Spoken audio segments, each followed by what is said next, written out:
Ok, entonces comenzamos el día de hoy nuestra segunda sesión de la unidad de ciencia de aprendizaje optativa. Vamos a no nos olvidemos ya compré pulmones.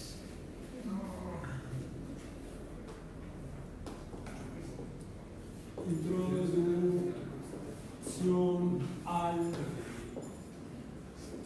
pensamiento crítico. Ok. ¿Cuál es el tema de hoy? ¿No lo vieron? No. ¿No lo vieron? Acuérdense que les mencioné la sesión pasada que tenemos un sitio web donde salga el programa todo el trimestre. Por ahí tengo que hacer algunos ajustes de las últimas semanas, pero está prácticamente completo. Y hay un grupo en Facebook donde vamos a estar poniendo el día a día. De hecho es donde estamos ahorita compartiendo en vivo, Facebook Live, la sesión de ahorita. Si es que hay algún despistado que lo está viendo, y si no, así, se lo están perdiendo. La semana pasada estábamos en clases todavía. La sesión pasada fue el 10 de septiembre y el tema fue el pensamiento crítico. Su tema, del pensamiento mágico al pensamiento científico. Revisamos un texto de un artículo periodístico escrito por un profesor británico sobre la necesidad de que ustedes y sus compañeros del resto del planeta, estudiantes universitarios, estudien formalmente junto con sus profesores qué es el pensamiento racional, pensamiento lógico, el pensamiento crítico, pero sobre todo nosotros estamos viendo, a diferencia de lo que se podría discutir en temas de cursos de filosofía, que parece que es el curso que da el profesor Tollerton allá en el Reino Unido. Este es con base en ciencia. Les digo, los acabo de comprar y nada más como pintes.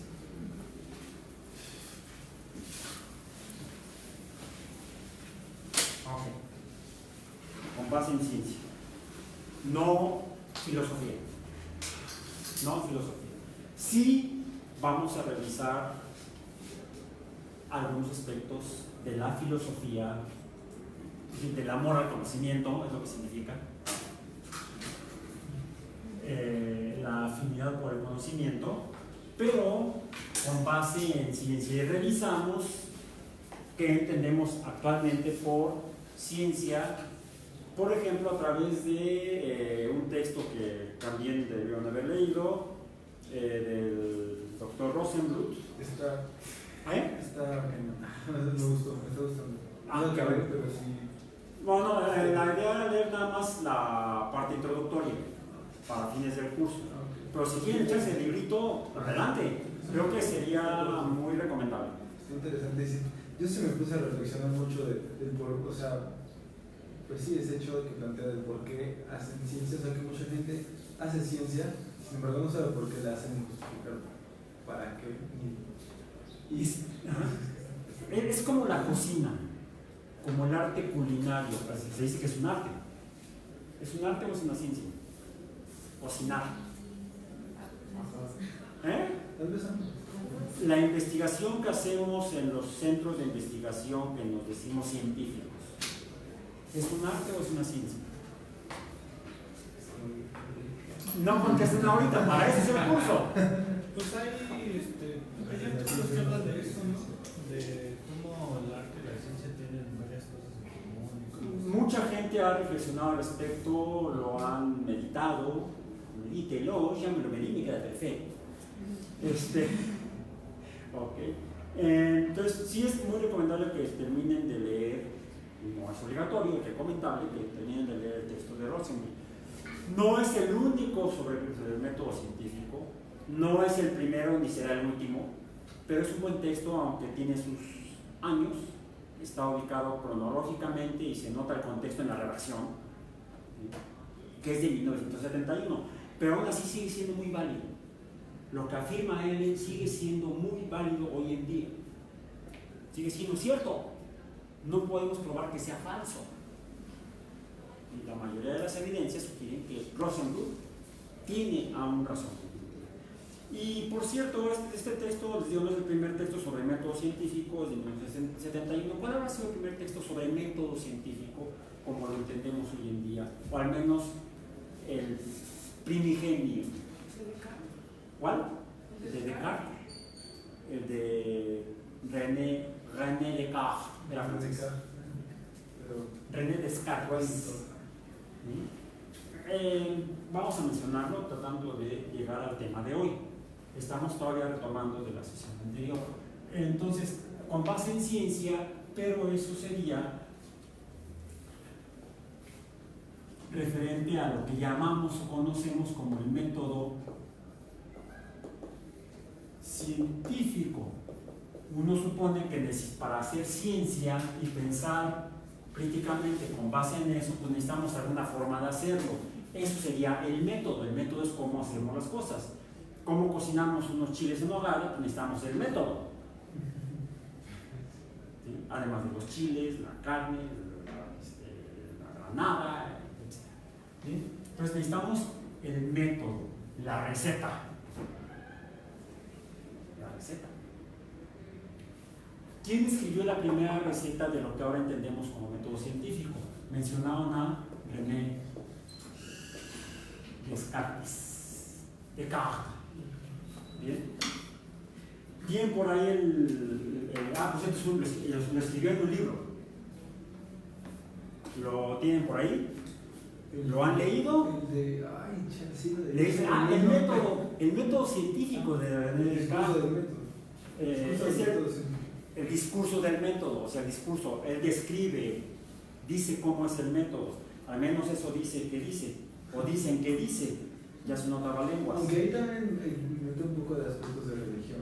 A ver, mejor, en lugar de hablar de oídas, afortunadamente, ¿sí lo tienes? ¿El libro? Y si no está en la biblioteca, en mi casa. Lo tienes en tu casa, ok, allá está muy bien, muy útil en tu casa. Déjame ver, porque yo lo tengo aquí. Afortunadamente lo conseguí en digital y no tengo que andar cargando el libro. Porque está aquí en formato digital, nada más que me contaron porque son algunos libros que tengo yo aquí. Las categorías de Aristóteles, la Constitución ateniense,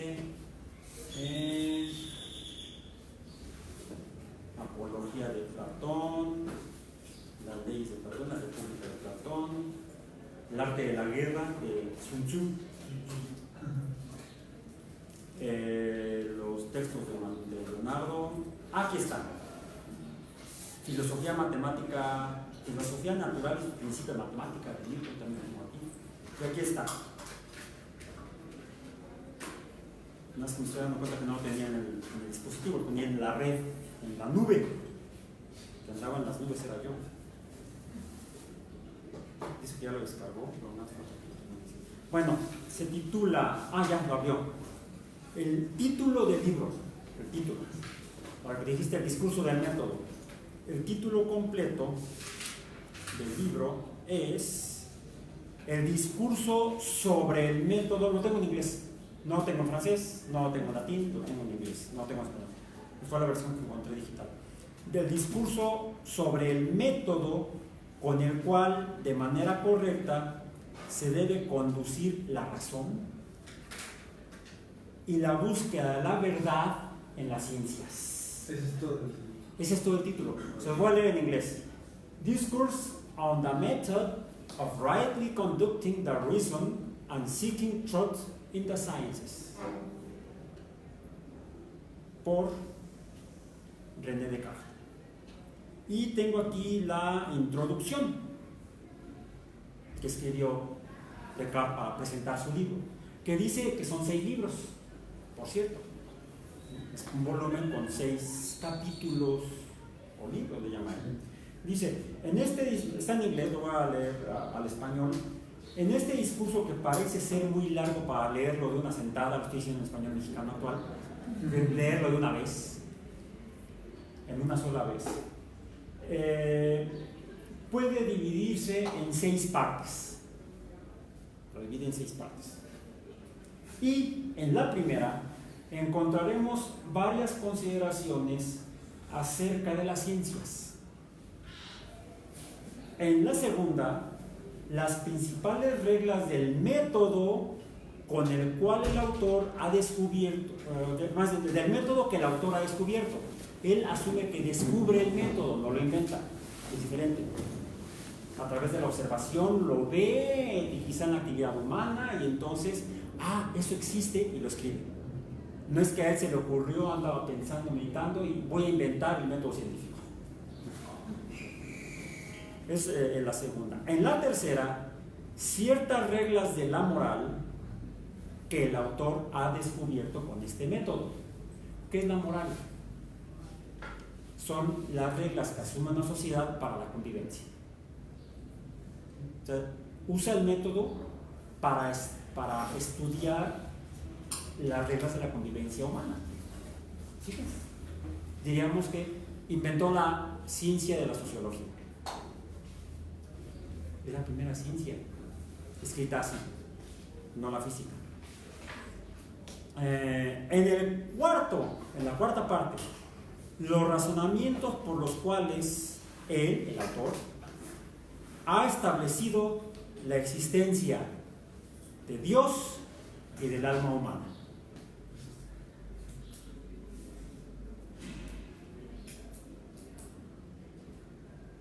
Por fin, es ciencia o teología.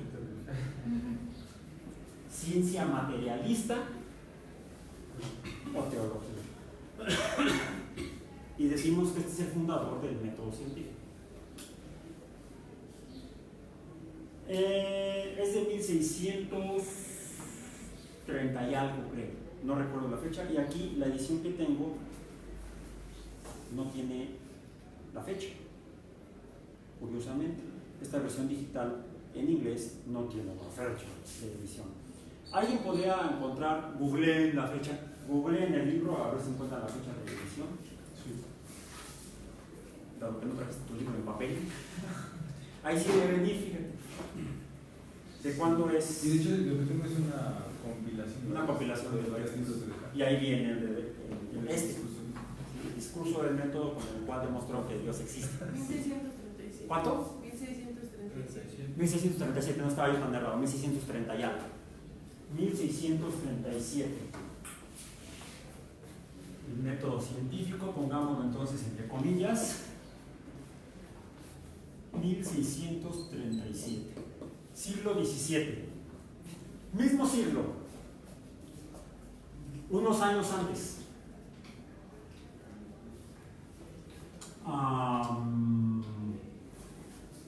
Galileo Galilei, creo que es en 1632, si no me equivoco. Busquen el discurso, no es ese discurso, es el diálogo sobre las nuevas ciencias, por Galileo Galilei. Y es Galilei con I latina, o sea, italiano, era latino, no con Y. Qué tontería escribir Galilei. 1600 ¿qué? 32. No estaba yo tan equivocado. De aquí, 1938. Pero fue publicado, ¿no? Publicado en 1938. Bueno, escrito, publicado, depende de cuánto haya tardado. Sí. Aquí tengo un ejemplo de un libro que tardó muchísimo en publicarse. Es más, este no se publicó en vida y formalmente como libro no se publicó. Es antecedente de este. Galileo Galilei, 1632, a 5 años antes que Descartes, publica entonces el diálogo sobre dos nuevas ciencias. ¿Cuáles son esas dos nuevas ciencias? En realidad podemos englobarla actualmente en una, la cinemática. El primer capítulo de la física, ya no la física aristotélica, que es la descripción de la naturaleza desde un punto de vista filosófico. ¿Cuál es la principal diferencia entre Aristóteles y Galileo? Es más, lo primero que hace Galileo a través de sus ciencias, de su método, no el método de Descartes, porque incluso ni siquiera había leído a Descartes porque todavía no lo escribía. ¿Bien? En caso de que hubiera tenido acceso al libro. ¿Cuándo muere Galileo?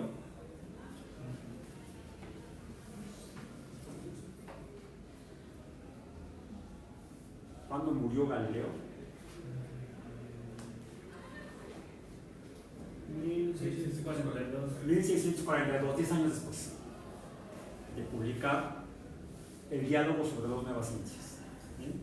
No sé si, y no creo que haya podido leer el libro de Descartes. Uno, quizá porque estaba geográficamente lejano a esa escala y en esa época. Él estaba en el norte de la península itálica y Descartes estaba en Francia, quizá en el centro norte de Francia, hasta donde recuerdo. Y segundo, Galileo para esas fechas ya estaba ciego. Entonces no podía haber leído porque no habían inventado el braille. ¿Okay? Probablemente no podría haberlo leído, quizá alguien se lo podría haber leído, pero dudo que haya tenido acceso al texto de Descartes. No tengo evidencias, es mera suposición de mi parte.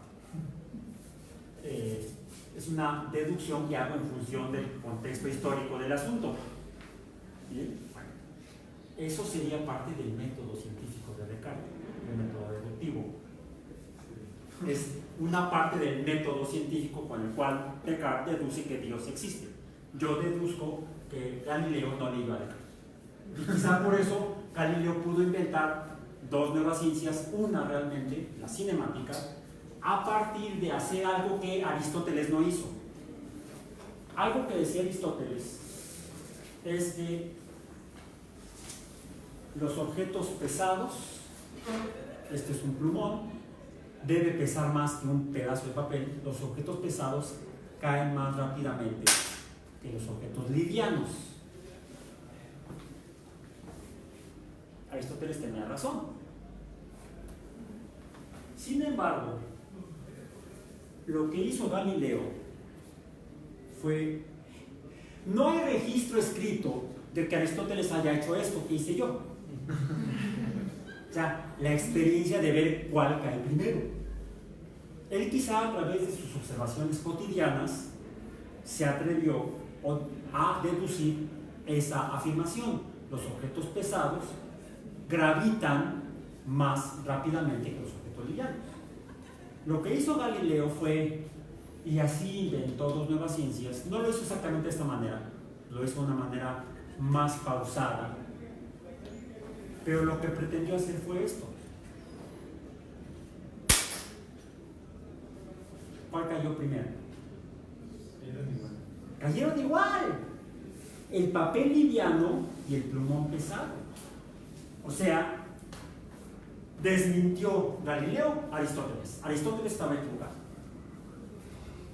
Sin embargo, por 1800 años aproximadamente, los humanos creyeron que Aristóteles tenía razón, estaba en lo cierto, los objetos pesados caen más rápido que los objetos livianos.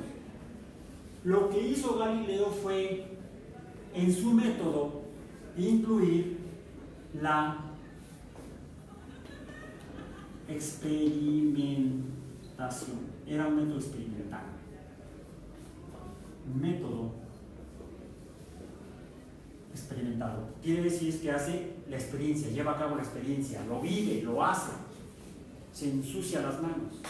En cambio, Aristóteles era contemplativo. Contemplar ayuda, es el primer paso. Luego hay que preguntarse qué es lo que están viendo. Y luego, concluir lo que están viendo. No, hay que tratar de experienciarlo, experimentarlo. Ponerlo a prueba a través de tratar de manipularlo. Así Galileo manipuló la luna y pudo demostrar, nada. Y eso está en este libro. ¿Cuál es el título de este libro? El mensaje y el mensajero sideral. Bueno, en realidad es el mensajero sideral. Lo que pasa son 2 libros compilados son 3 libros compilados en un volumen. Aquí tengo 3 libros. 2 de Galileo y 1 de Kepler. El de Galileo es el mensajero sideral, Siderius Nuncius en latín, publicado en 1610, o sea, antes de el diálogo sobre las nuevas ciencias. En este libro de 1610, Galileo describe sus experiencias, no manipulando, pero sí sus experiencias observacionales del cielo nocturno, no a simple vista, sino con la ayuda de él le llama anteojo. Ahí yo tengo también, puedo ver el cielo nocturno, pero son estos anteojos para otro fin. El anteojo que él llama iba en un solo ojo, no era anteojo, sino anteojo, y ahora le llamamos telescopio. Entonces, con sus versiones telescópicas, anteojiles le habíamos dicho antes, telescópicas, pudo ver primero, la luna está accidentada, tiene deformaciones, los cielos no son perfectos. Decía Aristóteles que los cielos eran perfectos, y esa visión o esa interpretación de los cielos lo asumió la iglesia cristiana. Entonces, para los cristianos los cielos eran perfectos. Galileo apunta su telescopio a la luna y ve que tiene hoyos, montañas, partes oscuras y claras. Es imperfecta. Cuando Aristóteles decía, no, los cielos son perfectos, la tierra es imperfecta, los humanos son imperfectos. No. Entonces, fue un cambio de paradigma con base en experiencia observacional. Sí, porque simple, o sea, juzgándolo desde ahora, digamos que es algo como muy burdo y muy simple, ¿no? El hecho de ver un telescopio y decir que la luna es imperfecta, porque ya lo puede hacer ahora, ¿no? Sí. Pero para ese tiempo, Ubiquémonos hace ¿cuánto tiempo? Hizo unos mapas, ¿no? Sí, son unos dibujos padrísimos. No tenía celular con cámara. No había ni celular ni cámaras se veían entonces. Y aquí les voy a mostrar uno de los dibujos. El primer dibujo que hizo Galileo de la luna. Ya, además la encontró en, no sé si creciente o menguante. Un gajito de una fuerte dibujo. En la parte oscura, curiosamente en la parte oscura, dibuja una parte clara. Viene más adelante otros dibujos que hizo de la luna, ya con más donde se observa mayor superficie de la luna, descubre cráteres, etc. Bien, entonces nuestro pensamiento crítico debe basarse quizá en el conjunto del método de Descartes y el método de Galileo. Por eso yo prefiero hablar de los métodos de la ciencia y no del método científico. No hay uno, no hay solamente uno. Hay un conjunto de ellos. Ok. Déjenme volver a abrir mi acordeón para no perdernos demasiado, porque luego dicen que les varió mucho y tienen razón. Siento críticos, ok. Entonces, ese fue algo que revisamos la vez pasada. El método científico ya más visto, más completo, que es una interpretación más completa que hace Rosenbluth, porque Rosenbluth se refiere a estos dos y muchos otros. ¿Bien?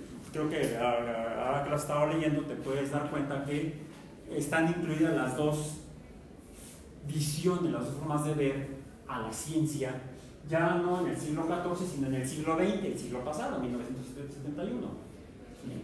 340 años después de Galileo y de Descartes. Bueno, y quedó una tarea de ver una película. ¿Sí la vieron? Si no la han terminado de ver, véanla, porque tienen que entregar una tarea, que es un cuestionario. Y alguien me preguntó y me dijo, profesor, es que la pregunta 6, ¿cómo se responde? Le digo, no se responde todavía. Pues tiene un subtítulo el cuestionario a partir de la pregunta 6. ¿Sí? Entonces, eso después, calma, no se angustien demasiado. Dije demasiado. Si angustiense, racionalmente. ¿Sí? Ok. Eso fue hasta la clase pasada. En la clase de hoy el tema es falacias e ilusiones. ¿Cuáles falacias? Pues las de Aristóteles.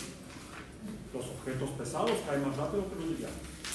Es una mentira, es algo falso, es una falacia. Sin embargo, durante 1300 años, ¿cuánto tiempo dijimos? Del siglo III antes de nuestra era al siglo XIV, muchos años, la gente vivió en el engaño, dirían, vivimos en el error. He vivido en el error. ¿Sí? Quizá eso dijo Galileo, había vivido en el error. Galileo y los contemporáneos como Johannes Kepler. Otro contemporáneo de Galileo fue Tycho Brahe, otro astrólogo, todavía astrólogo, como Kepler, también todavía era astrólogo, pero me estoy refiriendo a Brahe. Él era de Dinamarca, era danés. Brahe era danés y Kepler era germánico, porque Alemania no existía entonces. Creo que nació en una zona entre lo que ahora es Alemania y lo que es la República Checa, por ahí nació Johannes Kepler, del cual es el otro libro que viene aquí. Se titula, es una carta que le escribe a Galileo, porque Galileo le escribe a Kepler diciéndole que hizo un anteojo y ha observado la luna y ha observado las estrellas errantes y se ven cosas muy interesantes. Quería que un astrónomo o astrólogo como Kepler lo cotejara, lo revisara. Y Kepler también hizo su propio telescopio, el cual no funcionaba tan bien como el de Galileo. De hecho, Galileo hizo como 6 telescopios. 6 o 7 telescopios. No todos funcionaban igual. No había control de calidad en aquel. No había normas ISO. Algunos quedaban bien, otros no tanto. Y desafortunadamente Kepler no pudo repetir exactamente las observaciones de Galileo, además de que Kepler era miope. Un astrónomo miope, imagínense. Sí se puede, sí se puede. ¿Bien? Sí, se puede. Sí. Kepler y Galileo, junto con Tycho Brahe, trabajaron, discutieron, pensaron, analizaron lo que años antes había escrito Nicolás Copérnico. ¿Sí lo mencionamos la vez pasada, Copérnico? Sí. ¿Bien? Cuando hablamos del Sol, gira alrededor de nosotros, y entonces él dijo que no. No es un libro, está compilado en este libro el texto, ese que les mencioné que estaba en la biblioteca. De hecho, fue en este libro donde encontré ese hecho histórico, el registro del manuscrito que llamaron pequeños comentarios, en latín commentariolus, y aquí está, dice, déjenme ver por acá, dice, el único dato realmente significativo, mucho más, aunque algunos historiadores, mucho más importante han sido, sin lugar a dudas, los intentos de determinar la fecha de ese documento, ese texto que les digo, manuscrito. De composición del Commentariolus, dice aquí el autor. No vamos a entrar aquí en la polémica, sino que bastará con presentar las conclusiones, por lo demás harto modestas, que pueden extraerse de la misma. El único dato realmente significativo fue descubierto a comienzos de este siglo, del siglo XX, este libro es del siglo pasado, por el investigador polaco Birkenmacher. Se trata de una breve entrada en el catálogo de la biblioteca particular del Maciew de Michał, un noble polaco de aquella época, tenía su biblioteca. Profesor de medicina en la Universidad de Cracovia, ciudad en la que, detalle en absoluto intrascendente, vivía en la misma casa que Bernhard Bapowski, un buen amigo de Copérnico. La nota, fechada el 1 de mayo de 1514, y donde se menciona un manuscrito de 6 folios en el que se expone la teoría de un autor que afirma que es la Tierra la que se mueve, en tanto que el Sol permanece estacionario. Es toda la referencia histórica que tenemos previa al volumen, a la publicación sobre las revoluciones, firmado por Nicolás Copérnico y salido de la imprenta en 1543, mismo año en el que muere Copérnico. 1543. O sea, 100 años antes de la muerte, 101 años antes, 99 años antes de la muerte de Galileo. Copérnico lo voy a poner aquí como antecedente,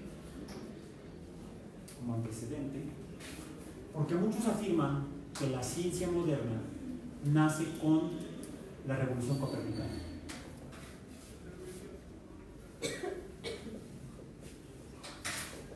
Copérnico vivió entre 1473, año en el que nace, en Torun, otra vez Polonia, y murió en 1543, mismo año de la publicación del Sobre las Revoluciones. ¿Qué le tocó? 1473. ¿Qué sucedió cuando Copérnico estaba vivo? Evento histórico, el descubrimiento de este continente. 1492. 1400, ya se olvidó lo que se llama la primaria. 1492 llega Colón no a estas tierras, sino a las islas del Caribe. ¿Sí? 1492. ¿Qué edad tenía Copérnico?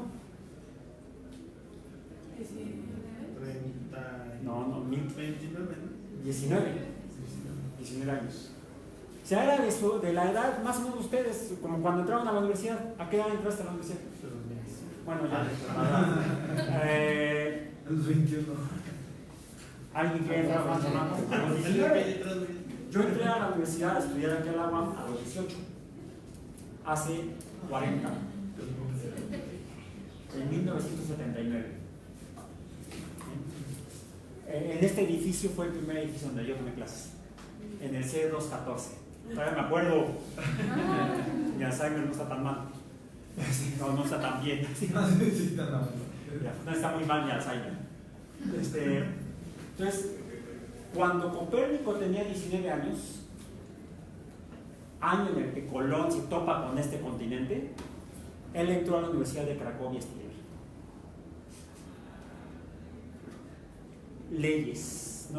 matemáticas, nunca se tituló, ya lo mencionamos. Nunca se tituló de matemático, ni de astrónomo, ni de ese tipo de cosas. Sí hizo algo de astrología, y revolucionó el mundo. Más bien, escribió cómo se encuentra el mundo. Y de hecho así le llamaban antes. Primer postulado: no existe un centro único de todos los círculos o esferas celestes. Segundo postulado: el centro de la Tierra no es el centro del mundo. 1514 tal vez, que es cuando ya estaba escrito eso, porque lo meten en una biblioteca. ¿Cuándo lo escribió? sepa la bola, en español mexicano. No sabemos, 2 palabras, no sabemos. Pero para 1514 ya había escrito esto. En esa época la gente le llamaba mundo al todo, lo que ahora conocemos como universo o cosmos. ¿Bien? El mundo era el universo. Entonces, el centro de la Tierra no es el centro del mundo o centro del universo, sino tan solo el centro de gravedad y el centro de la esfera lunar, o sea, donde la luna se mueve. O sea, lo único que gira alrededor de la Tierra es la luna. Tercer postulado: todas las esferas giran en torno al Sol, que se encuentra en medio de todas ellas, en el centro. Razón por la cual el centro del mundo está situado en las proximidades del Sol. Como que él empieza a dudar que sea en el centro del Sol, o que el Sol esté exactamente en el centro, pero parecería que está en el centro, porque había en el modelo del mundo previo, el de Claudio Ptolomeo, escrito en el año 150 de nuestra era, el sistema no es exactamente geocéntrico. La Tierra incluso está un poco movida hacia un lado. Hay algunos conceptos medio raros como los epiciclos, los ecuantes y cosas, palabras más raras todavía. Otro día se los puedo compartir. Y así sigue, dice: cuarto postulado, la razón entre la distancia del Sol y la Tierra, bla bla bla bla bla. Quinto postulado: cualquier movimiento que parezca acontecer en la esfera de las estrellas fijas, o sea, las estrellas que vemos de noche que parece que se mueven, es un movimiento aparente que parezca acontecer en la esfera de las estrellas fijas. No se debe en realidad a ningún movimiento de esta. O sea, no es que se muevan las estrellas, sino más bien al movimiento de la Tierra. ¿Cuál? El de rotación. ¿Se han subido a un carrusel? ¿Hace mucho o hace poco? Acuérdense de la última vez que se subieron a un carrusel. ¿Se les ocurrió voltear hacia afuera? Sí. ¿Y qué percibían? Parece que la gente y lo que está afuera es lo que se mueve. Porque ustedes se mueven junto con el carrusel y no sienten el movimiento del carrusel. De un carrusel decente, digo. Hay otros juegos de parque, de diversiones donde decimos ¡oh! Okay. Pues, bueno, es cierto, me acuerdo del libro de la teoría de la relatividad de Einstein. Él dice que para decir que eso no debe decir respecto a qué. Pero... bueno, sí, pero estás hablando ya de sí, ya 500, 400 años después. Sí, claro. 1915. Pero de ahí Yo parte, no, ¿no? que usted, si vas hablando de otro como carrito que se mueve a la misma velocidad, pues ese carrito no se mueve. No. Sí, así es. ¿No les ha pasado que están, no sé, por ejemplo, en el autobús, en el metro, están sentados, metidos en sus asuntos, y de repente voltean hacia la ventana y ¡ay! Ya está avanzando. Y no, el que está moviendo se prende junto. Sí. Se está echando el reverso. Y ya se está moviendo y de alguna manera piensas que está. Sí, a veces me ha tocado maniobras en las estaciones, que el tren se pasa lento, se regresa, o cosas por el estilo. ¿Sí? Entonces, tiene que ver con el tema de hoy, nuestra percepción del mundo. ¿Ok? Una cosa es cómo lo percibimos, cómo vemos las cosas, cómo las interpretamos, y otra es cómo tal vez sea realmente el mundo. Y el mundo, me refiero a tanto el universo como nuestro pequeño mundo, nuestro mundo más cercano, nuestra realidad cotidiana. Bien, entonces estaba la... ok. Y tiene un subtítulo la sesión de hoy, que ya vamos a la mitad y no hemos terminado de ver el título de la sesión. Engaños, autoengaños, fraudes. Nuestra percepción del mundo. ¿Bien?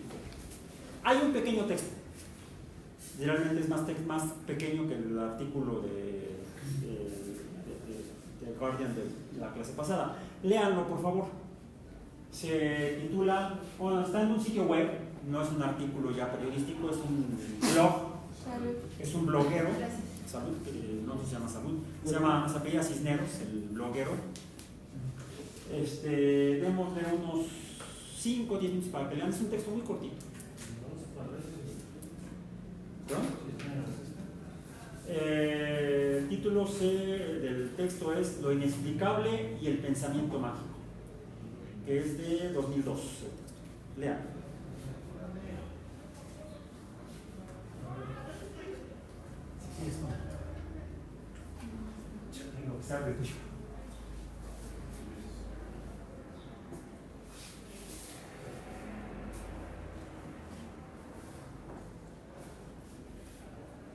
Vamos a ver los datos.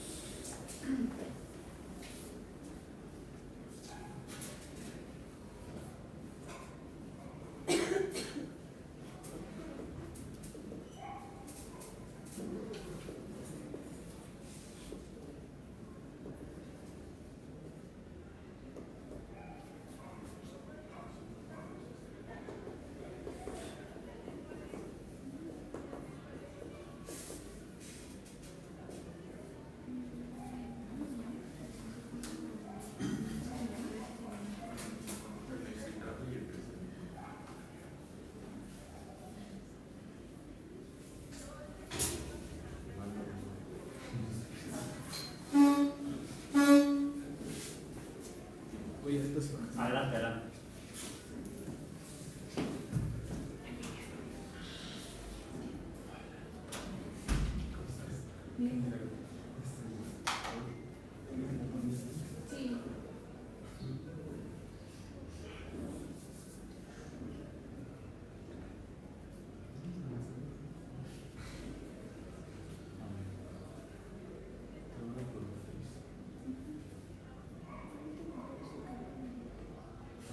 Sí.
Está entretenido el texto.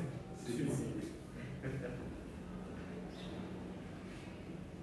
sí, he procurado que las lecturas no sean aburridas. Les recomiendo que vayan viendo en el web el material para que los que no puedan traer dispositivo conectable a la sesión de clase previo a la sesión ya vean cuál es el material que vamos a discutir y lo lean y si consideran necesario hasta lo impriman, por ejemplo, ¿sí? De modo que podamos llevar a cabo la actividad de la manera idónea, digamos. ¿Okay? Está bonita la última clase. Sí. Ya lo seré, como dice. Y yo pensé mucho de eso mismo, o sea que sí. Casi que es más bonita una fotografía regalada por el Hubble que una mentira. Ajá. ¿Y decías que has pensado en? No, yo en el último párrafo decía que muchas veces pensaba en si tiene mayor belleza o mayor valor conocer algo que no va a ser explicado o ya saber cómo funciona, ¿no? Y pues ambas, ¿no? Richard Feynman, además de un excelente físico, era un pensador sobre, llamemos, los métodos de la ciencia, ¿no? Y en los últimos años de su vida habló y escribió. Es curioso, él casi no escribió.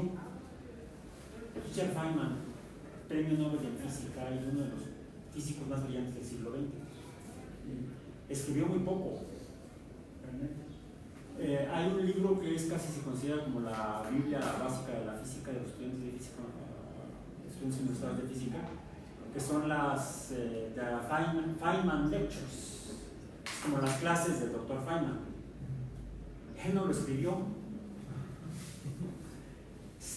Alguien grabó en aquellos tiempos en cinta magnética algunas de las clases de Feynman en Caltech y alguien más transcribió las grabaciones y es así como se editaron.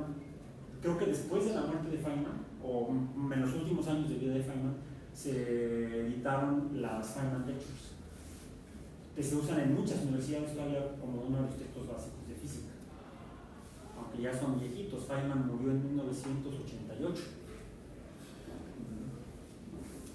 Fue premio Nobel en física a principios de los 60, no recuerdo exactamente qué, por el planteamiento de la teoría cuántica electromagnética, la teoría cuántica sobre el electromagnetismo. Quantum Electrodynamics, la electrodinámica cuántica, sea la traducción de su teoría. O sea, logró desarrollar la definición cuántica de los fenómenos eléctricos. Y nada más eso le valió el premio. Trabajó en el proyecto Manhattan durante la Segunda Guerra Mundial. Y en sus últimos años, cuando era presidente Ronald Reagan, lo nombraron miembro de la comisión nombrada por Reagan para la investigación del accidente de Challenger. Entonces, su participación fue muy importante en esa investigación para encontrar las causas de la explosión del transbordador espacial. Bien. Y reflexionó mucho sobre lo que es la ciencia, sobre lo que no es. Digamos que hizo filosofía de la ciencia, sin ser filósofo. De hecho, a él no le quedan muy bien los filósofos. Personalidades, formas de pensar. Sí, yo, como decía aquel técnico de la selección mexicana, yo respeto. Un técnico no mexicano. Bueno, creo que luego se nacionalizó ahora, Milutinovic, croata. No recuerdo si se nacionalizó mexicano. Bien, ¿ya terminaron el texto? Sí. Ok. Discutamos un poquito sobre él. ¿Qué es lo que dice? ¿A qué se refiere? ¿Cómo se titula? Dijimos. Inexplicable y el pensamiento mágico. Ajá. Su blog, de hecho, se titula, tiene un nombre, su blog se llama Sindioses.org. Sindioses.org. O sea, él no, decide no usar, a diferencia de Descartes, decide no basarse en dioses para explicarse él a sí mismo el mundo. ¿Bien? ¿Y qué es lo que dice en ese texto? Es un texto con un enfoque un tanto histórico. ¿Cómo hemos pensado los humanos a lo largo del tiempo? ¿Y qué es lo primero que dice?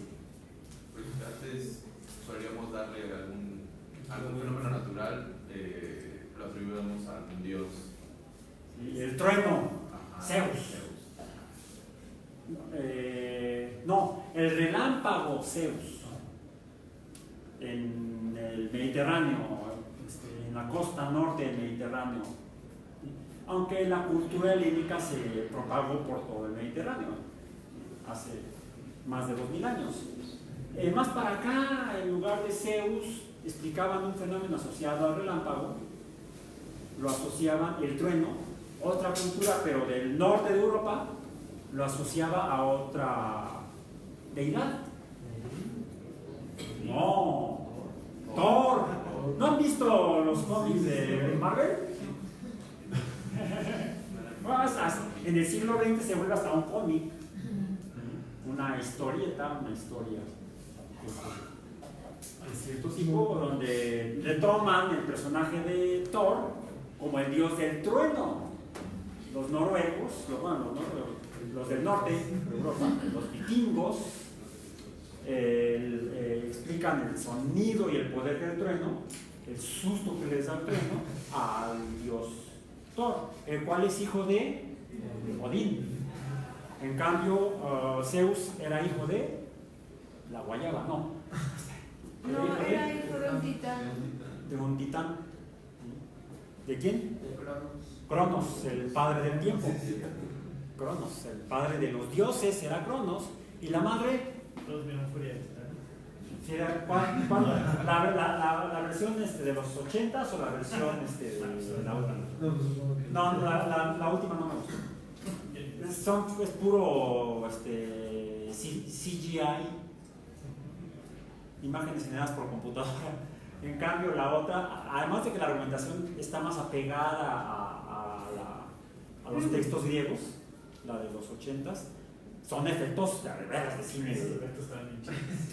Efectos de stop motion. Más las películas que son de terror, están todos mal hechas así. Bueno, sí. Están bien chidas. No, ¿qué puedo decir de Sharknado y eso, no? Sharktopus. Se abusa de la tecnología y se hacen cosas horribles. Horribles no porque sean terribles, de que den miedo, sino horribles que dan pena. Sí. Okay. Eso no es arte. No todo el cine es arte. No todo el arte es arte. No todo el arte es arte. Y no por demeritar la artesanía. Hay artesanía que prácticamente es arte. ¿Bien? Bueno, la artesanía es un arte utilitario, mientras que el arte es meramente estético. Es para apreciarlo solamente, en cambio el otro es para usarlo. Aunque últimamente hay arte que se ha vuelto artesanía porque se usa. A veces lo traemos puesto en la ropa, por ejemplo. Bien, entonces eso se refiere a cómo hemos pensado los humanos a lo largo del tiempo, hemos ido cambiando nuestra forma de pensar del pensamiento mágico al pensamiento científico. Entonces empezamos la clase pasada hablando del pensamiento mágico al científico y lo retomamos hoy para tratar de entender por qué creemos lo que las maneras en las que hemos interpretado al mundo, por ejemplo a través del pensamiento mágico en los primeros tiempos, y por qué todavía lo seguimos haciendo. Y dice incluso que, o sea, así como ahora usamos corbata, también los dioses han cambiado igual, pero se siguen atribuyendo a ellos cosas. Y seguimos usando un pensamiento mágico. De hecho, yo una vez vi unas noticias, lo he buscado y ya no lo he encontrado otra vez. Vi en las noticias en la televisión que hubo un sacerdote ruso. Ajá. Que se le ocurrió así decir a los maridos del padre. Pues la verdad es que la iglesia ya debería dejar de engañar a la gente. Ajá. Porque a lo largo de su historia, pues lo único que hace la religión es acoplarse al nuevo pensamiento para poder seguir manipulando. Con la No, eso es un conspiracionismo. con el fundamento de que Dios también se moderniza, ¿no? Y terminó diciendo eso, que más bien pues deberían de ser como guías espirituales, más hacia hacia la moral y esas cosas. Sí, a las reglas de la moral para la buena convivencia humana, incluso para reconfortar a las personas cuando se sienten mal por algo real. Bueno, la noticia terminó que lo contaron. Sí, o sea, esa era la noticia, de hecho, que Pero ¿por qué? mataron a este vato que... Debe haber sido un accidente. Sí, está genial. Como cuando vi hablando de cómics, hace años vi una caricatura, en su tiempo muy famoso cartonista mexicano, se llamaba, ay se me fue su nombre, ya, ay sí me alza, me está mal, estaba re bien también, así. Pero era dibujante, cartonista, y se ve a un dibujante sobre un respirador, muerto, un puñal clavado en la espalda, y está escribiendo, no se culpe a nadie de mi mu. No se culpe a nadie de mi mu.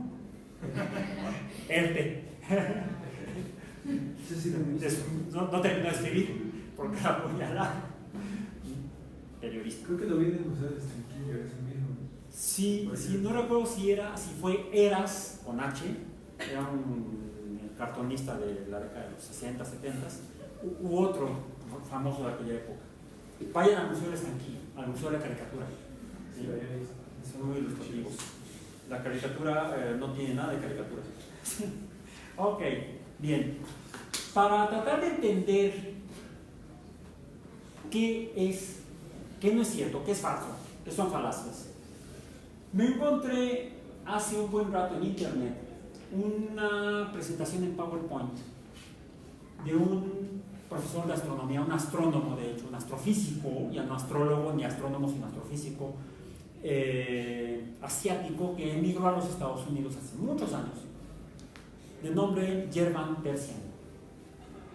Él llegó a ser el director del Departamento de Astronomía de la Universidad de Cornell, en los mismos años en los que Carl Sagan era profesor y director del Laboratorio de Estudios Planetarios en la Universidad de Cornell. De hecho, trabajaron juntos. Y mucho de lo que pudo hacer Sagan fue gracias a Terzian. Era un excelente jefe de departamento. Apoyaba a los profesores en sus trabajos y en sus grandes proyectos que parecían locos. Y lograron grandes avances en la astronomía gracias a ideas locas. Ojo, ideas locas, no mágicas. ¿Cómo podemos distinguir una idea lógica, medio loca, pero que pudiera llegar a ser cierta, contra una idea que suena razonable, evidente y que resulta falsa? Terzian imparte en la Universidad de Cornell todavía, y me encontré su apunte o su PowerPoint de 2004, del curso que dio de 2004, se llama el curso Astronomía 490, Astronomy 490, Seminario sobre Pensamiento Crítico. Antes de que hubiera un curso de Pensamiento Crítico en la UAM, ya había desde años atrás un curso de Pensamiento Crítico para estudiantes de astronomía en la Universidad de Cornell.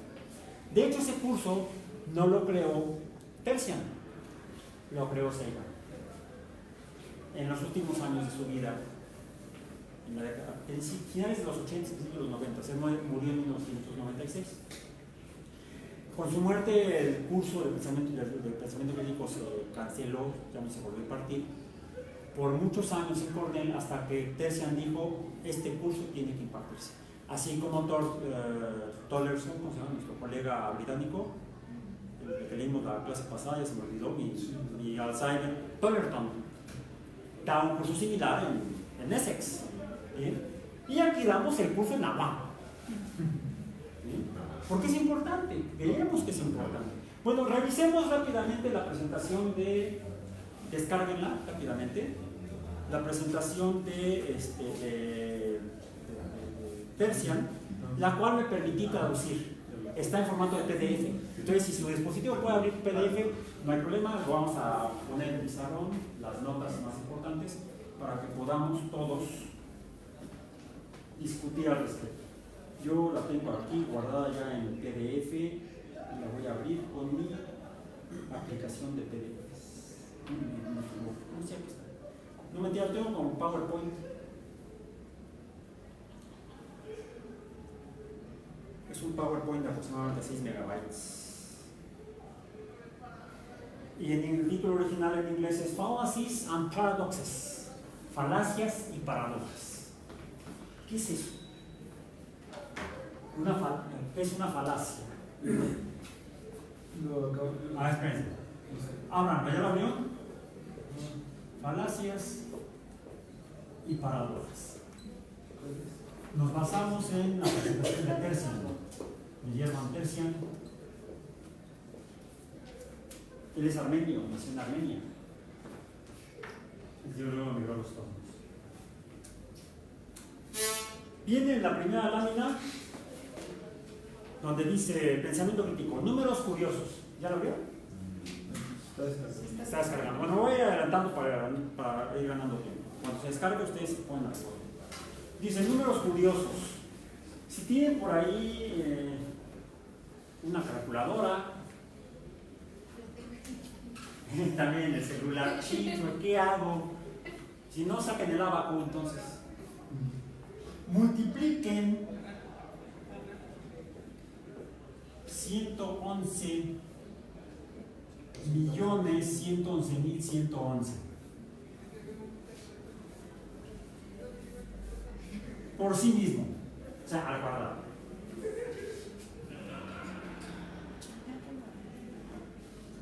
No es necesario que lo multipliquen si ya descargó la presentación. Ya. ¿Ya? ¿Cuál es el resultado? Está en la siguiente lámina. 1, 2, 3, 4, 5, 6, 7, 8, 9, 8, 7, 6, 5, 4, 3, 2, 1. Todo eso. 1, 2. Es un número grande. 11.111.111 es un número grande. Elevado al cuadrado nos va a dar un número más grande. A ver, tenían 5, 6, 7, 8, 9, 8, 7, 6, 5, 4, 3, 2, 1. Lo simpático o curioso es que nos da, más allá de cómo se llame este número, ¿cómo se llama? Millones, miles de millones, billones, serían 12.345 billones 678.987 millones 654.321. ¿Qué? ¿Quién sabe? Cosas. O simplemente el número. Pero, manzanas podrían ser. Pero, si le quitamos la propiedad de cifra o de número a los dígitos, a esta serie de dígitos, ¿qué es lo que ustedes ven? Como serie de dígitos, ¿qué es? Es una serie palindrómica. O sea, es simétrica. 1, 2, 3, 4, 5, 6, 7, 8, 9. Qué chistoso, ¿no? Qué curioso, dice Terzi. Más números curiosos. Háganlo esto. Seleccionen un número de 3 dígitos. Cualquiera. Escríbanlo en su cuaderno. Y ahora si pasen su celular, si lo usan como calculadora. Y yo les voy a ir dando las instrucciones que están en la presentación. Seleccionen un número de 3 dígitos. ¿Ok? De 3 dígitos. 123, 481. ¿Sí? ¿Ok? Aquí en la presentación de Terzian dice 583. Si quieren el 583. Luego escríbanlo, repitan los 3 dígitos, haciendo un número más grande. Él pasa a 583.583. ¿Ok? Luego, ese número de 6 dígitos divídanlo entre 7. Y van a obtener un nuevo número, probablemente de 5 dígitos. Fíjense que les da un número, ese número es entero. Es de 5 dígitos y es entero, es decir, no hay decimales. ¿Seguro? A ver, verifiquen. 3 dígitos, repitan, porque yo lo he hecho con diferentes y nunca me ha dado, siempre me ha dado entero. A ver, voy a ver otro nombre. Solo si pone decimales te da. ¿Por qué te daría?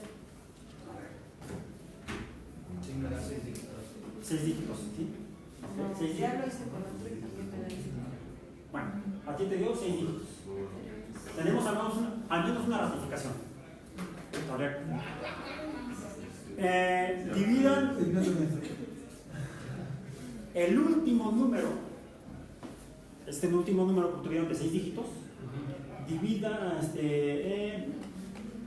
divídanlo entre 11. El último número. El último de 6 dígitos tiene que ser entero. ¿Sí? Divídanlo entre 11. O sea, todo el número, no es así. No, o sea, no el último dígito. El último,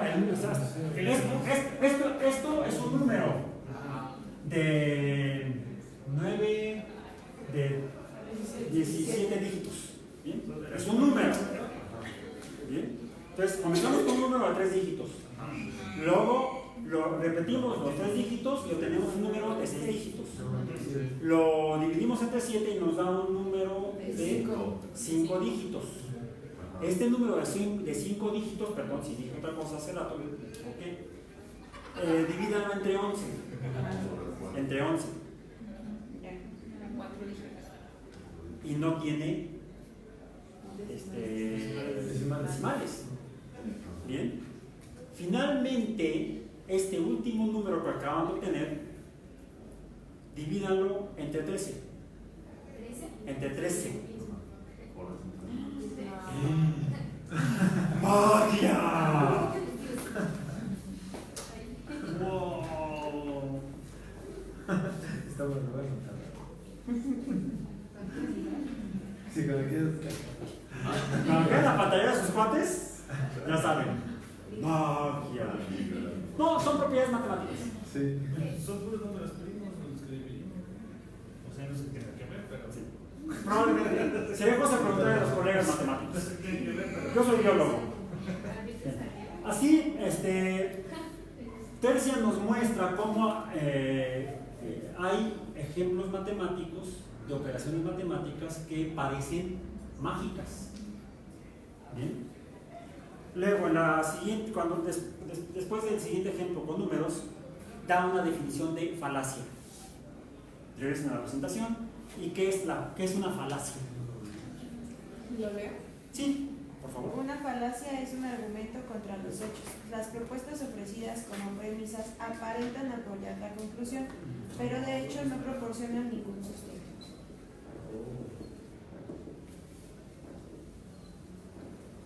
Argumento sin sustento y contra los hechos. Lo podemos poner al revés. Son dos frases que definen lo que es una falacia. Es una afirmación contra los hechos argumentada sin sustento. O sea, es puro rollo. Se puede sustentar en retórica, es decir, en estructura del lenguaje. Pero eso sería pensamiento crítico con base en retórica, con la estructura del lenguaje. El pensamiento crítico con base en ciencia se basa en esto, en que debe haber un sustento para que entonces no sea una falacia. ¿Qué es una falacia? Una afirmación contra los hechos cuyo argumento no tiene sustento, o un argumento sin sustento contra los hechos. ¿Qué sería una verdad? Pues un argumento con sustento a favor de los hechos. Bien, ese sería el antónimo. El antónimo de falacia es veracidad o verdad. ¿Qué es una falacia? Es una verdad. Una falacia es esto, una verdad es un argumento con sustento a favor de los hechos. Eso es una verdad. Es una falacia. Podemos identificar diferentes tipos de falacias. Hay diferentes tipos de falacias. No hay solamente un tipo de falacia, hay varios. ¿Cómo? Un argumento, la verdad sería un argumento con sustento ¿qué? O sea, cambia de la conjunción con y a favor. Okay. O sea, usa los antónimos. Sí. Con, antónimo de sin, favor, antónimo de contra. ¿Sí? Favorable a. favorable a los hechos. Entonces, a ver, falacias. Tipos de falacias. Vamos a poner en separación y pongamos falacias. Digamos, arbitrariamente, pongamos de tipo 1. De subjetivismo o subjetiva, una falacia subjetiva.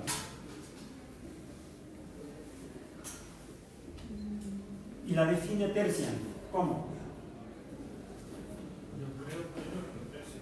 Yo creo que P es cierto, lo que digo es cierto, yo creo que lo que digo es cierto, por lo tanto es cierto.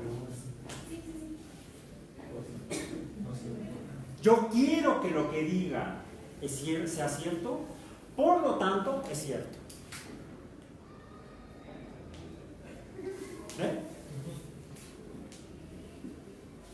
Y te cagas.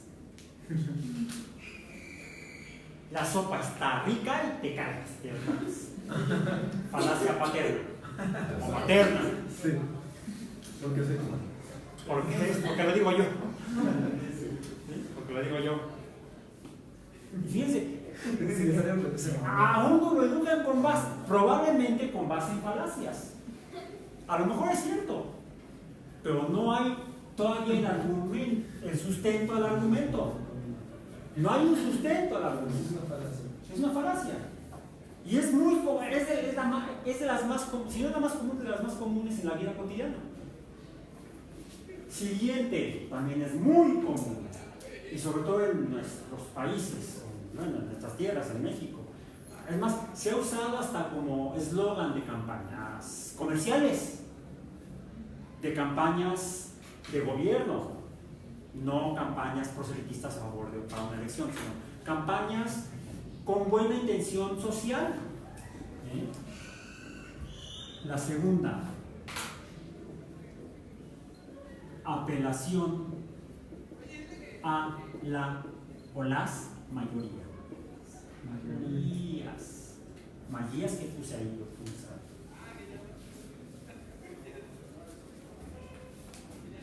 Mayoría. Apelación a la mayoría. O sea, acudimos a la mayoría. La democracia. La mayoría de la gente, o de las naciones, o de las sociedades, o de los colegas, creen que P es cierto, por lo tanto es cierto. Hubo una campaña hace ya muchos años, eran los mexicanos, no recuerdo cuántos, pues decían, tantos millones de mexicanos no pueden estar equivocados. ¿Qué? Y sobre todo, en estas tierras.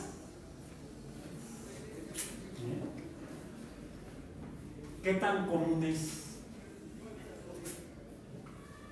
Extremadamente común. La que sigue, también es muy popular y también luego la usa mamá o papá, el novio o la novia.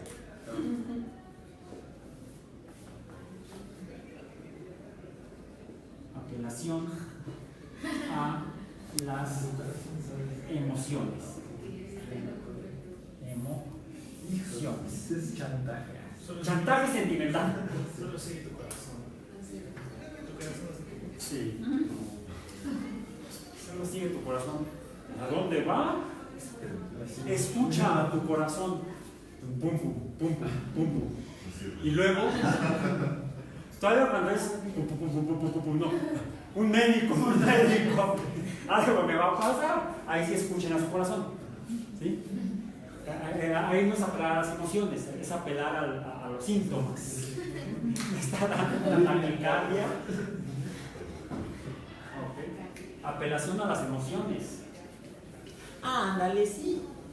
Sí, no, mira. No seas malito. Dice mi hija, nunca me hagas eso. Y las comidas familiares son interesantes. Ok. Siguiente. La clasificamos aparte, la ponemos aparte, aunque podría parecerse. Apelación a la fuerza. Por ejemplo, el Tribunal de Santo Oficio. ¿Por qué Galileo se retractó? Porque le mostraban los instrumentos de tortura. Y terminó echándose para atrás. Esto también era niños a los que, para los que hacían bullying, ¿no? Sí, sí, es el método del bully, del abusador, ¿sí? Del grandote. Hasta cierto punto, de hecho sí, hay emoción, ¿cuál? El pánico. Me van a madrear. Sí. Me van a partir la mandarina en gatos. La que sigue también es extremadamente común. Te voy a poner acá 5.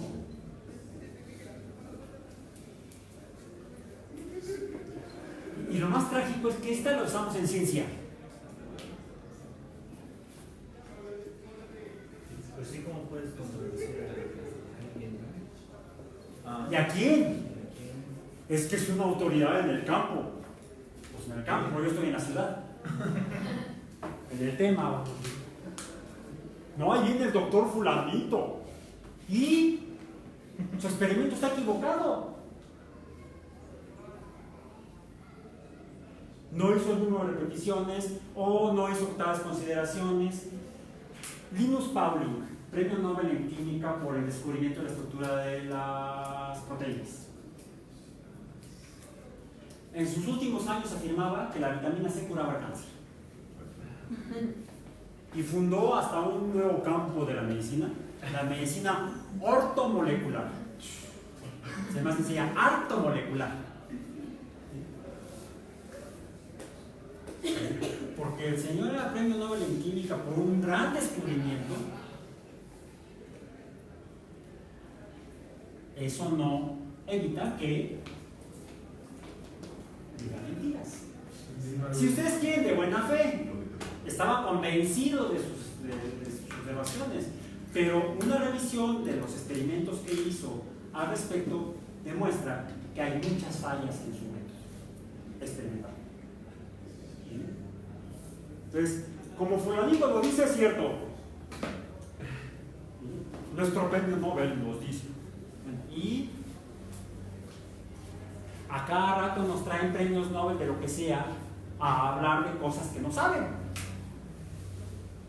Sea quien sea, no voy a poner nombres. Se dice el pecado, no el pecador. O la pecadora. Esta otra es el opuesto a esta. La titulamos ad hominem. Desafortunadamente, por ejemplo, es el principal argumento con el cual critican al actual presidente toda su vida. Lo han criticado. Pues que lo dijo el PG. Y ya por eso es falso. O lo dijo Calderón, o lo dijo quien haya sido. Bueno, lo que necesitamos es el sustento del argumento, no quien lo dijo.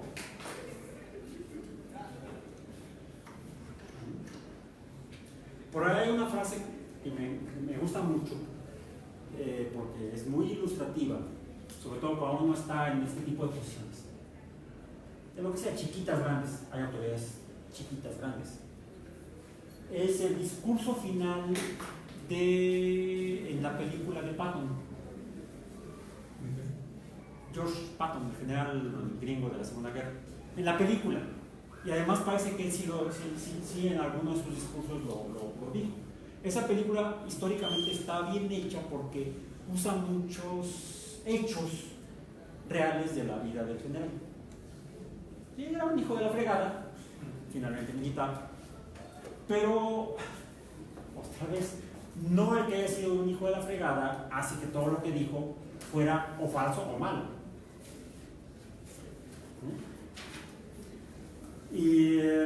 ocasión cité yo esa frase, no es una frase, es un discurso, un pequeño discurso de Patton para afirmar, hacer una sugerencia de que tengamos cuidado cuando interpretamos lo que alguien dice, ¿sí? O cuando alguien está en cierta posición de poder. El discurso está enfocado hacia la posición de poder, la posición de autoridad, y como mucha gente abusa de ella, estar en una posición de poder o de autoridad. Entonces, él recuerda en ese pequeño discurso cómo se recibía a los grandes generales romanos después de ganar batallas, que regresaban a Roma y se les hacían desfiles. ¿Sí? No se los voy a decir, no les voy a spoilear, pero búsquenla, está en YouTube, busquen el último discurso de Patton, la película. Patton's Last Speech. Lo hay también subtitulado en español para que lo entiendan si no entienden el inglés hablado. Si están estudiando biología, en la UAM, tienen que aprender al menos a leer inglés y entenderlo, digo, porque lo pueden leer y entenderlo. Podemos leer latín y no entenderlo. Pero para que lo escuchen, lo vean y piensen sobre ello, tiene que ver con el papel de la autoridad. Pues compartí ese pequeño discurso y alguien me dijo, no, es mentira, lo dijo Patton. Perdón, fue una descalificación a dominio, o afirmar que era falso su discurso porque lo dijo el Señor. ¿Hominem qué es? O sea, ¿qué sería? Es hombre, la persona. ¿Al hombre? Al hombre, se niega al hombre. ¿Qué es una falacia ad hominem? Se argumenta contra la persona que lo dice, no contra el argumento. ¿Sí? Entonces, descalificar algo o afirmar que es falso porque lo dijo alguien es esa descalificación de la falacia. La falacia es la descalificación. Porque se ataca al mensajero, a la persona que lo dice, y no al argumento mismo. O incluso podría ser al sustento, cuando les digo en ciencia, cuando llego yo con mis resultados experimentales son distintos del otro, y el otro se encuentra, ¿qué crees? Mis reactivos estaban caducos. Por ejemplo, hice el experimento, salieron los resultados, son ciertos en cuanto a lo que sucedió, pero son falsos en cuanto a la premisa, porque los reactivos no servían. Por eso, cuando estamos ya no en el pensamiento racional con base en ciencia para la vida cotidiana como el de la película, ahí no están trabajando experimentos. Es un hecho criminal que sucedió y que están juzgando. Ellos están juzgando, no el juez. Y deben definir si el muchacho es o no culpable del homicidio, sin ninguna duda razonable. Es la limitación o el marco que le señala el juez a los jurados. El jurado es el que hace el juicio y emite la resolución, la conclusión, es culpable. Y entonces va a la pena de muerte, sin posibilidad de apelación al perdón, por ejemplo, o a la conmutación de la pena de muerte por otra, prisión perpetua, por ejemplo. No, en aquellos tiempos era la silla eléctrica, no existían los métodos actuales que usan en algunos países modernos, porque en algunos países siguen usando métodos de la Edad Media. Era mandar al muchacho a la silla eléctrica. Entonces, por eso el juez dice, es una decisión muy seria, con consecuencias muy serias, porque implica la vida de otra persona, además de la víctima del homicidio. La vida del muchacho está en sus manos, punto. ¿Cómo vamos a decidir? ¿Con base en falacias? ¿O con base en evidencias sustentables? ¿Sí? Continuemos para terminar esto.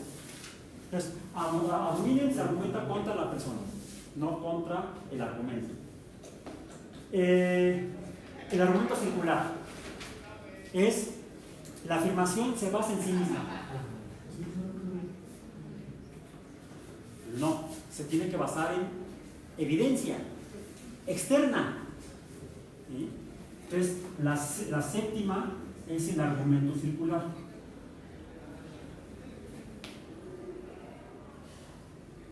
O sea, que se basa en sí. Se es dar vueltas a los tarugos, hacerse tonto uno mismo. ¿Sí? Entonces cuando dicen, pues mi experimento dice esto, ¿no? Sí. Pero ¿por qué lo afirmas? Porque el experimento lo dice. Pero te estás dando vueltas al tarugo. ¿Ok? La siguiente, post hoc. O algo, por lo tanto algo. Es una relación, es una suposición de relación causa-efecto, pero no probada. Por ejemplo,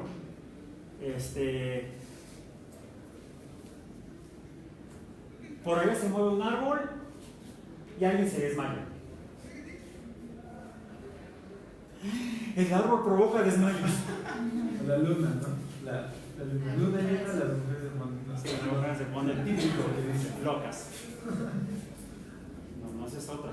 Entonces, eso es en la falacia post hoc, digamos técnicamente en latín, es la causa, efecto, supuesto, sin sustento. ¿Sí?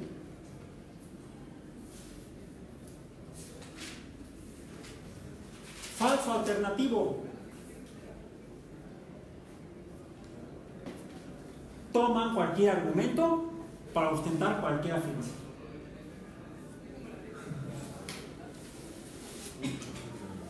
Ya, tú di cualquier cosa. Total, se lo van a creer. ¿Sí? Entonces es el falso alternativo, la negra.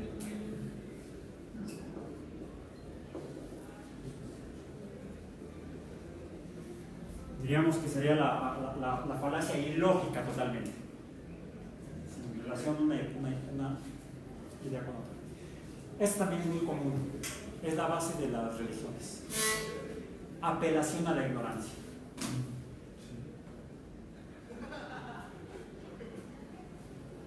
Apelación a la ignorancia. De las religiones y de los productos milagros. Y los productos minos. Bueno, son una combinación de todas estas. ¿Eh? Bueno, sí.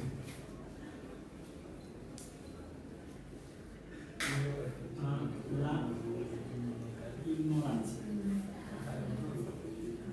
Hay un relámpago, Zeus. Un trueno, Thor. Llega una tormenta y nos inundamos con vientos muy fuertes. El dios huracán. O sea, normalmente es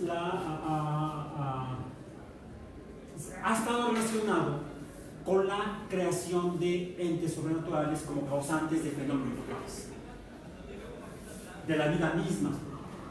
¿Cómo se originó la vida? Pues no sé, pero debe haber sido un ente todopoderoso. Fueron Cronos y Gea, profecía. En el caso de la religión, no mitología, religión griega. O todas son religiones o todas son mitologías.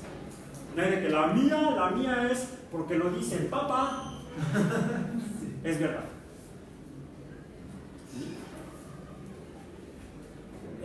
También apelar a la ignorancia, pues fue así. ¿Por qué? Pues porque no sé, pero fue por eso. No conozco la causa, y al no conocer la causa, asumo una explicación que es falsa. ¿Bien? Okay. Non sequitur es un argumento cuya conclusión simplemente no sigue el orden, no es tan relacionado, se parece a esta causa, efecto, supuesto. ¿Bien? Pero en este caso es irrelevante el argumento, es nimio. Aquí menciona como ejemplo, el peatón no tenía idea de a dónde iba y por eso lo atropellé. Pero eso no justifica que le hayas pasado el carro por encima. Deberías haberlo esquivado. No, pero él tuvo la culpa. ¿Por qué? Pues porque como no sabía dónde iba, pues le pasó por encima. Por ejemplo. Es el ejemplo que da Tercia. Non sequitur. O sea, el argumento es absurdo, vamos a decir. No tiene relevancia respecto al hecho. Es irrelevante al hecho. 11. Non sequitur. No relevante, digamos. Es irrelevante.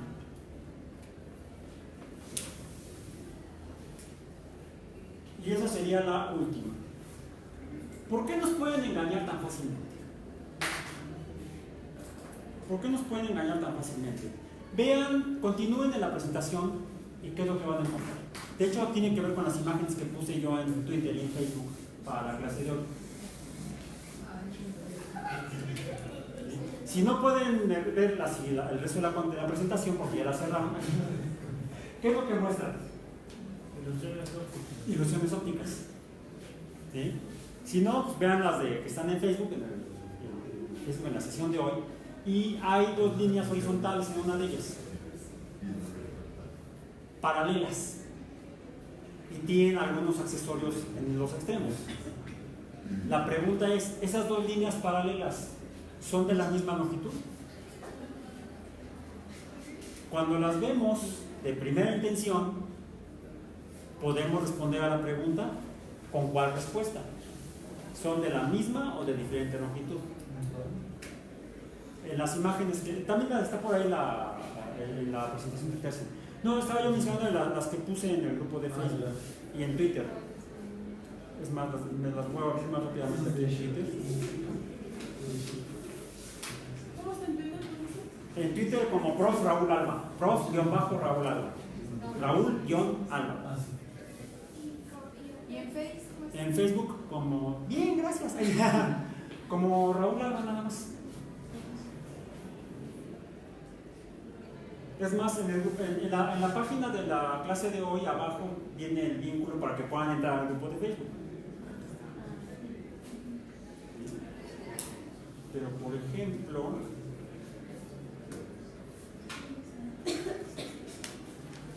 miren, aquí está la imagen que les digo. Las dos líneas horizontales paralelas. ¿Para quiénes? Son de la misma longitud. Inicialmente, de primera intención, pareciera que la de abajo es más corta que la de arriba.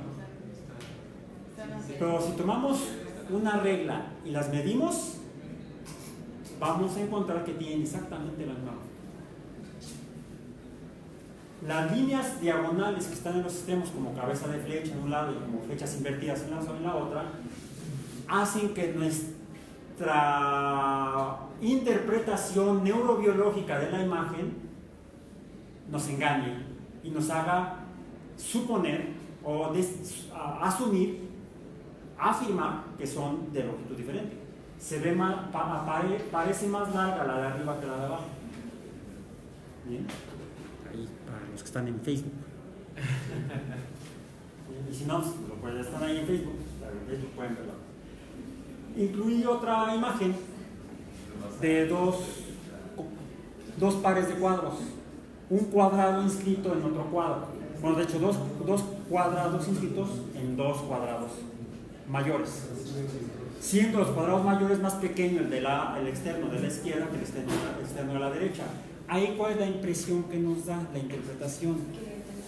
El cuadro interno, el cuadro inscrito del lado derecho es más pequeño que el cuadro inscrito del lado izquierdo. Ahí está para los de Facebook. Y si uno los mide, se da cuenta que son de la misma magnitud. Los lados de los cuadrados inscritos son iguales. Es una ilusión generada por nuestra vista. Son ilusiones ópticas. También hay ilusiones acústicas. y hay ilusiones olfativas o olfatorias, y hay ilusiones en el gusto. Todos nuestros sentidos naturales pueden ser engañados. Hay ilusiones en el tacto también, porque depende de cómo funciona nuestro sistema nervioso. Y para eso está la siguiente y última imagen. Newton. No, algunos pensaban que era Newton, pero digo, no, se supone que era Copérnico. Tenía la greña más o menos, un poco más larga como la tengo ahorita, porque estábamos representando una obra de teatro, estaba yo representando a Copérnico y un amigo mío representaba a Galileo. Ya falleció Galileo y mi amigo también. Abran esta imagen. Ábranla, por favor. Necesitamos que la abran, porque vamos a cerrar así la clase de hoy. ¿Dónde está? En Twitter o en Facebook, en el grupo de Facebook o en Twitter, pueden entrar a Twitter por el navegador, aunque no tengan cuenta en Twitter. Y es prof Raúl Alba, arroba prof Raúl Alba, arroba prof-Raúl, porque no tiene tilde, Alba. Van a encontrar como el último tweet que publiqué hoy, o ayer creo, para hoy, 4 imágenes. Una es una fotografía. La primera es una fotografía de una montaña que está al este de la Ciudad de México, un volcán extinto, ya inactivo. ¿Cómo se llama? Iztaccíhuatl. ¿Qué significa en náhuatl? Mujer dormida, porque a la vista parece una mujer recostada. Así lo asumían los pueblos que habitaban este lugar hace más de 1000 años, y de ahí viene el nombre. Pero si uno la ve bien la montaña, allá quien la haya visto así, allá sus complejos o sus traumas. Bien. Es lo que llaman un Rorschach geográfico. El Rorschach es la prueba psicológica en la que el psicólogo le muestra imágenes al paciente que debe interpretar lo que ve en las manchas de tinta y pasan cosas interesantes. ¿Bien? Okay. Vamos entonces a la primera de ellos, una fotografía del Iztaccíhuatl cuando todavía tenía nieve. Luego están las 2 ilusiones ópticas que ya vimos hace un momento, y la última es esta fotografía. Es el negativo de la fotografía. Es el negativo de la fotografía a color. Vamos a hacer el ejercicio así. Voy a borrar aquí, porque necesitamos una superficie blanca.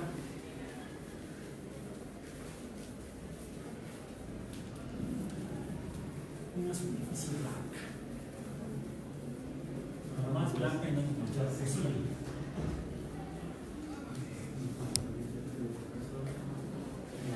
Y a mi señal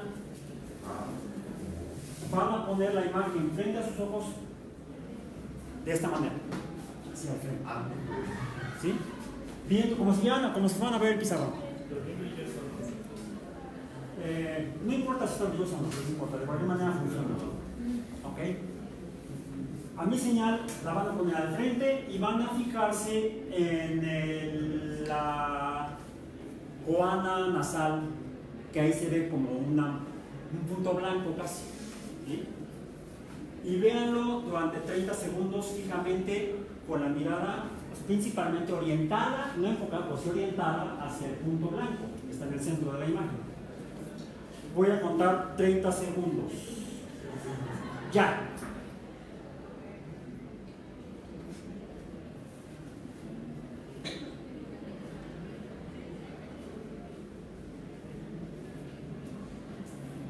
Van 15, 20, 25, y a mi señal bajan la imagen y ven el pizarrón blanco. Ya. ¿Qué ven? Si se ve borroso. En realidad no están viendo nada.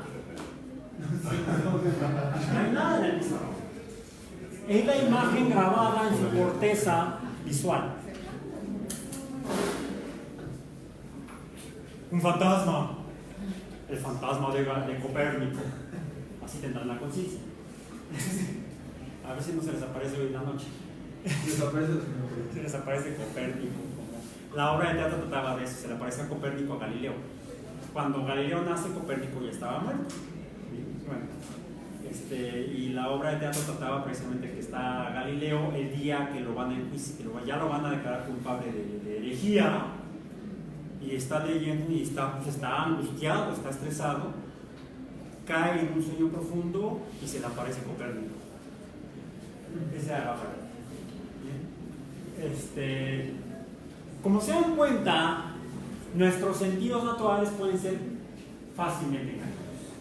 Y eso facilita el que creamos en falacias. ¿Qué hacer? Nos vemos la próxima semana. ¡Mua! Los dejo estresados. Se les va a aparecer Galileo y el profesor Alba también. ¡No! Nos vemos entonces el martes, ¿no? Martes.